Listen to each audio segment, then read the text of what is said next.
Alright guys, welcome back to another review. Today we'll be taking a look at the G&G CM16 Raider. So let's start by getting the box open. Alright, let's start off basic with the manual. Here's just some basic information about the gun, the Hopup unit, the iron sights, how to load in the magazine, just some information about the motor and the power supplies, and here it is in another language. And that's basically it. It comes with the G&G high cap magazine. It's a full metal magazine, so that's pretty nice. This version also comes with the 9.6 volt batteries, the nunchuck batteries.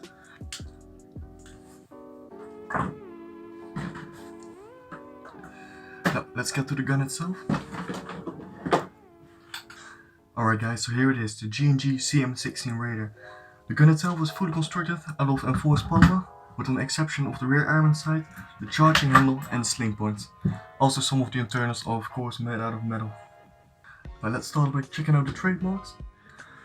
Here you have your Combat Machine logo, the CM16 Combat Machine series, if it will focus, yeah, there we go. It's an AAG 6mm rifle. Here's some more brandings made in Taiwan. Here's your serial number. Here you also have some G&G tradings, and on the other side is nothing. Not a single trade to be found. Alright, if you go to the sights, the rear sight is fully adjustable in windage and height. It also is detachable by releasing the screw. The front sight is fixed, but you can adjust the height by putting your key into here. The stock itself is fully constructed out of polymer. It is a stock with 3 different positions. This all the way forward, you have the middle position, and all the way back. The Hopup unit is pretty easy to access. Normally you charge the charging handle and it will open the dust cover. Unfortunately it doesn't, so you have to do it by hand, but it's still doable. And it will reveal your Hopup. Here's your Hopup. It's a dial style Hopup. It's a G&G Hopup, so yeah, you shouldn't expect any problems with it. It's decently built, it's very solid. If you go to the back to the gun, here start your rail and it goes all the way forward, aligning with these 3 other rails. It's all 22mm rails. On the front, you can, on top you can put a sight on it, rear dot or anything, size laser, and maybe if you want a foregrip or anything. If you move to the other side, here's your selector switch. Right now it's on safe, semi and full auto. Here's your bolt release. It's a mock bolt release, so it doesn't really have a function, but yeah, it's just for aesthetics. The grip itself is well pretty nice. It's a texturized grip. It's also made out of polymer, but yeah, it has some good texture to it. It's pretty decent. And here's your gas release. It also doesn't have a function, but yeah, they just put it on it for aesthetics. Also, here's your front sling point, and on the back you have here your other sling point. Now the overall length of the gun is 88 centimeters, and when the stock is fully forward, it's 77 centimeters. The gun weighs in at 2.1 kilos, and the barrel length from here to here is 36 centimeters. Also, this flash hider is removable. It will reveal a counterclockwise thread for tracer units or suppressors. Overall, I'd say it's a pretty decent gun, especially for its price point.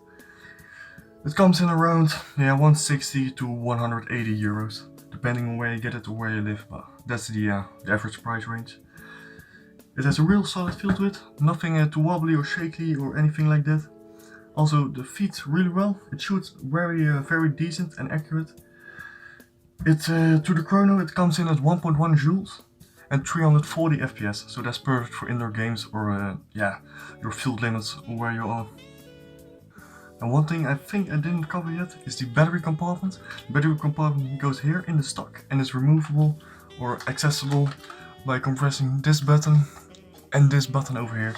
So if you press those 2 in,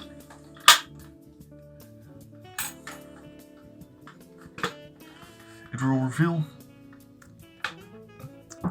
the buttstock, and you remove this cap and there it is, your battery compartment. Now we slide it all the way forward. We have a little bit more space to work with. Let's get this battery in.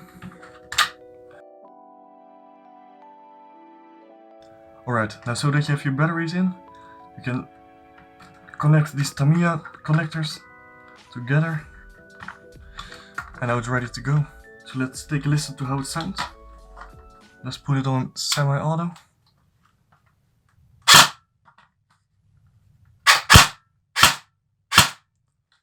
Full auto.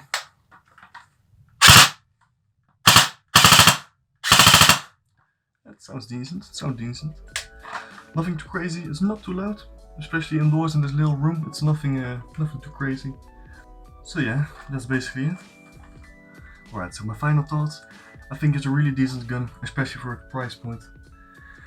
So I would recommend it for a beginner airsoft player, a little bit more advanced airsoft player, but nothing.